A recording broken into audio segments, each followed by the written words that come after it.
ನಟ ಅಮೀರ್ ಖಾನ್ ಅವರು ಈ ಹಿಂದೆ ಸತ್ಯಮೇವ ಜಯತೆ ಎಂಬ ಕಾರ್ಯಕ್ರಮವೊಂದನ್ನು ಮಾಡ್ತಿದ್ರು.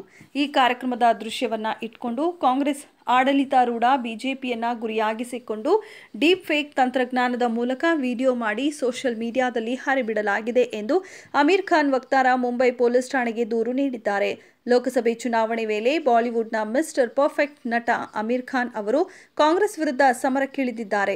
ಸಾಮಾಜಿಕ ಜಾಲತಾಣಗಳಲ್ಲಿ ಹರಿದಾಡುತ್ತಿರುವ ನಕಲಿ ರಾಜಕೀಯ ಜಾಹೀರಾತಿಗೆ ಸಂಬಂಧಿಸಿದಂತೆ ಕಾಂಗ್ರೆಸ್ ವಿರುದ್ಧ ಕಾನೂನು ಕ್ರಮಕ್ಕೆ ಮುಂದಾಗಿದ್ದಾರೆ. ಡೀಪ್ ಫೇಕ್ ವಿಡಿಯೋವನ್ನ ಕಾಂಗ್ರೆಸ್ ಬಳಸಿಕೊಂಡಿದೆ ಎಂದು ಆರೋಪಿಸಿ ಕೇಸ್ ದಾಖಲಿಸಲಾಗಿದ್ದು ಎಫ್ಐಆರ್ ಕೂಡ ಹಾಕಲಾಗಿದೆ. ಡೀಪ್ ಫೇಕ್ ಮೂಲಕ ಸೃಷ್ಟಿಸಿರುವ ಕಾಂಗ್ರೆಸ್ ಜಾಹೀರಾತಿನಲ್ಲಿ ನಾಗರಿಕರ ಬ್ಯಾಂಕ್ ಖಾತೆಗಳಿಗೆ 15 ಲಕ್ಷ ರೂಪಾಯಿ ಜಮಾ ಮಾಡುವ ಬಿಜೆಪಿಯ ಭರವಸೆಯನ್ನ ನಟ ಅಮೀರ್ ಖಾನ್ ಅವರು ಟೀಕಿಸುವುದನ್ನು ಕಾಣಬಹುದಾಗಿದೆ. ಸದ್ಯ ಈ ಪ್ರಕರಣ ಕುರಿತಾಗಿ ಅಮೀರ್ ಖಾನ್ ಅವರ ವಕ್ತಾರ ಮಾತನಾಡಿದ್ದು, ಅಮೀರ್ ಖಾನ್ ಅವರು ತಮ್ಮ 35 ವರ್ಷಗಳ ವೃತ್ತಿ ಜೀವನದುದ್ದಕ್ಕೂ ಯಾವುದೇ ರಾಜಕೀಯ ಪಕ್ಷವನ್ನ ಅವರು ಟೀಕೆ ಮಾಡಿಲ್ಲ ಎಂದು ಸ್ಪಷ್ಟನೆ ನೀಡಿದ್ದಾರೆ. ಅದಲ್ಲದೆ ಈ ಹಿಂದಿನ ಹಲವು ಚುನಾವಣೆಗಳಲ್ಲಿ ಜಾಗೃತಿ ಅಭಿಯಾನಗಳ ಮೂಲಕ ಸಾರ್ವಜನಿಕ ಜಾಗೃತಿ ಮೂಡಿಸುವಲ್ಲಿ ಅವರು ಪ್ರಮುಖ ಪಾತ್ರ ವಹಿಸಿದ್ದಾರೆ. ಇದೀಗ ಡೀಪ್ ಫೇಕ್ ವಿಡಿಯೋ ಮೂಲಕ ಸುಳ್ಳು ಮತ್ತು ದಾರಿ ತಪ್ಪಿಸುವ ಕೆಲಸವಾಗುತ್ತಿದೆ ಎಂದಿದ್ದಾರೆ.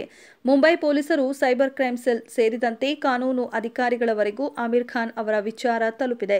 ಈ ಕುರಿತಾಗಿ ಪೊಲೀಸ್ ಇಲಾಖೆ ಕೂಡ ಕ್ರಮಕ್ಕೆ ಮುಂದಾಗಿದೆ. ಇದೊಂದು ನಕಲಿ ವಿಡಿಯೋ ಮತ್ತು ಸುಳ್ಳು ಮಾಹಿತಿಯಾಗಿದೆ. ಈ ಹಿನ್ನೆಲೆ ಸೈಬರ್ ಕ್ರೈಮ್ ಸೆಲ್ನಲ್ಲಿ ಎಫ್ಐಆರ್ ದಾಖಲಿಸುವುದು ಸೇರಿದಂತೆ ಈ ವಿಷಯಕ್ಕೆ ಸಂಬಂಧಿಸಿದ ವಿವಿಧ ಅಧಿಕಾರಿಗಳಿಗೆ ಅವರು ವರದಿ ಮಾಡಿದ್ದಾರೆ. ಪ್ರತಿಯೊಬ್ಬ ಭಾರತೀಯರು ಕೂಡ ಹೊರಬಂದು ಚುನಾವಣಾ ಪ್ರಕ್ರಿಯೆಯಲ್ಲಿ ಸಕ್ರಿಯವಾಗಿ ಭಾಗವಹಿಸುವುದರೊಂದಿಗೆ ಮತ ಚಲಾಯಿಸಬೇಕು ಎಂಬುದು ಅಮೀರ್ ಖಾನ್ ಅವರು ಬಯಸುತ್ತಾರೆ ಎಂದು ವರದಿಯಲ್ಲಿ ಉಲ್ಲೇಖಿಸಲಾಗಿದೆ.